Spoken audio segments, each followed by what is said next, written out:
The Australian Radiation Protection Nuclear Safety Agency, ARPANSA, is the government agency which sets the safety standard for human exposure to wireless radiation.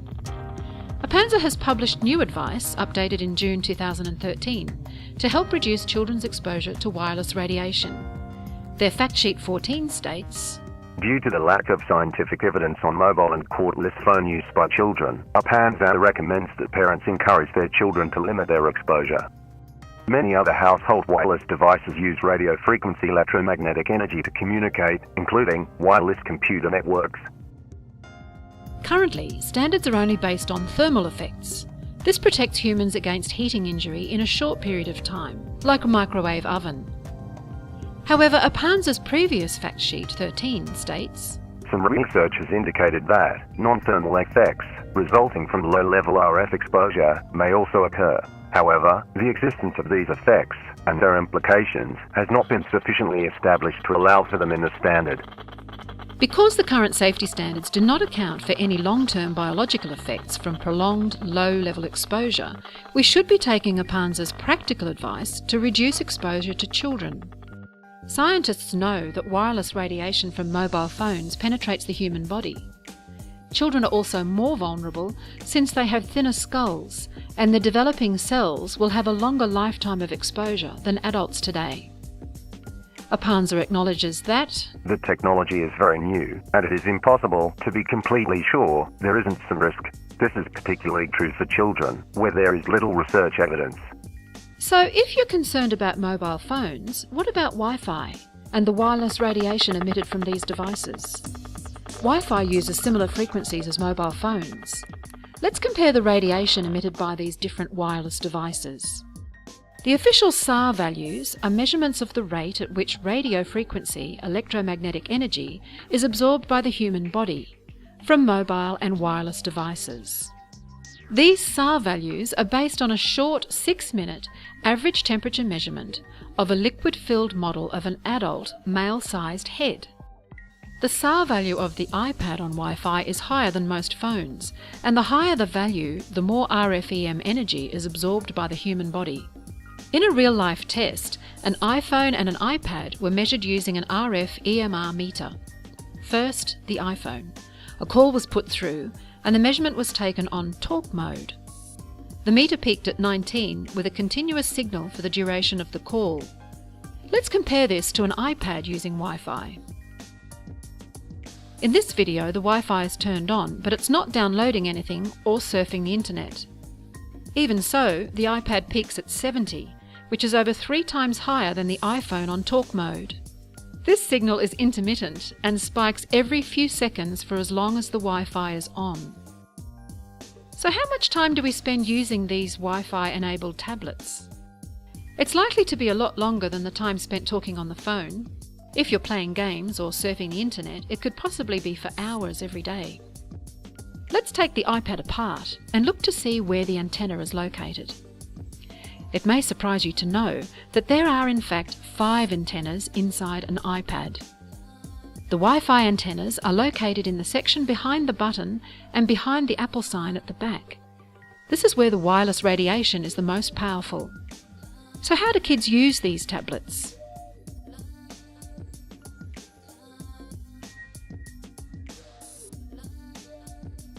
Let's just review this. An iPad using Wi-Fi puts out pulses of wireless radiation at peak levels higher than an iPhone on talk mode. It does this even when you aren't surfing the internet. The official SAR value for an iPad is higher than most phones. The antennas are in places that can be in contact with the body, including reproductive organs. At present, scientists have no idea what will happen when exposures will last for a lifetime. Yet schools are introducing tablets and other Wi-Fi enabled devices to children at an increasingly earlier age. Mobile apps for school children have also been produced by education departments. Is this what we want our children to be exposed to for extended periods of time? At home, parents can follow ARPANSA's advice and take steps to reduce exposure. At school, however, parents and children are not being given a choice, and children are being exposed involuntarily. ARPANSA states that ARPANSA does not regulate policy in the education department. It is up to schools to apply the precautionary minimization requirement in the ARPANSA standard as they see fit. The education departments say they are within ARPANSA standards, yet keep in mind, these standards only protect against short-term heating injury measured using a liquid-filled model. So who exactly is taking responsibility to protect children's long-term health which may be affected from prolonged low-level exposure to wireless technologies? Technologies that are currently being promoted and mandated in schools. In 2011, the World Health Organization's International Agency for Research on Cancer classified all radio frequency electromagnetic fields as possibly carcinogenic to humans. All radio frequency wireless technologies are now considered as a possible cancer-causing agent, and not just mobile phones.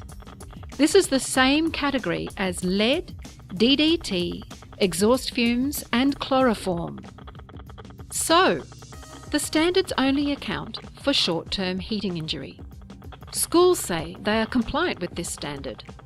ARPANSA acknowledges that non-thermal effects may occur, and they have issued advice on how to reduce exposure. However, ARPANSA says they don't regulate policy for Wi-Fi use in schools. The World Health Organization has classified all radio frequency electromagnetic fields as possibly carcinogenic to humans. But the standards only account for short-term heating injury, and schools say they are compliant with this standard. In line with this classification and the advice in ARPANSA's Factsheet 14, shouldn't schools be taking steps to protect children's long-term health? Other countries have issued similar advice, such as Canada, the UK and France. The French National Assembly voted in March 2013 to use hardwired connections in schools and not Wi-Fi. The Council of Europe have called for a ban on Wi-Fi use in schools and urge governments to inform the public about the risks so that people can use these technologies safely. The German government recommends against the installation of Wi-Fi in schools, and the Russian National Committee on Non-Ionizing Radiation, which is equivalent to ARPANSA, warns against the use of wireless communications in schools. ARPANSA's Factsheet 14 says, The most effective way to reduce the exposure is to increase the distance between your mobile phone and your head or body. You can do this by using a wired earpiece, microphone or hands-free, using the phone on speaker mode, texting rather than talking, keeping the phone a distance from the body as recommended in your phone's user manual. Reduce your exposure time by keeping voice calls short, avoiding using your phone in poor signal areas such as lifts and moving vehicles. You can reduce your exposure from cordless phones by using speaker mode, limiting the length of the call, keeping your distance from the cordless phone base unit, using a wired landline phone. And for other wireless devices it says, You can reduce your exposure from these devices by keeping them at a distance. For example, placing a wireless router away from where people spend time and reducing the amount of time you use them. Let's protect children from wireless radiation until long-term exposure is proven harmless. Follow ARPANSA's advice to reduce children's exposure at home and at school, and educate children on how to use wireless technology safely. For more facts and scientific evidence, visit wifiinschoolsaustralia.org.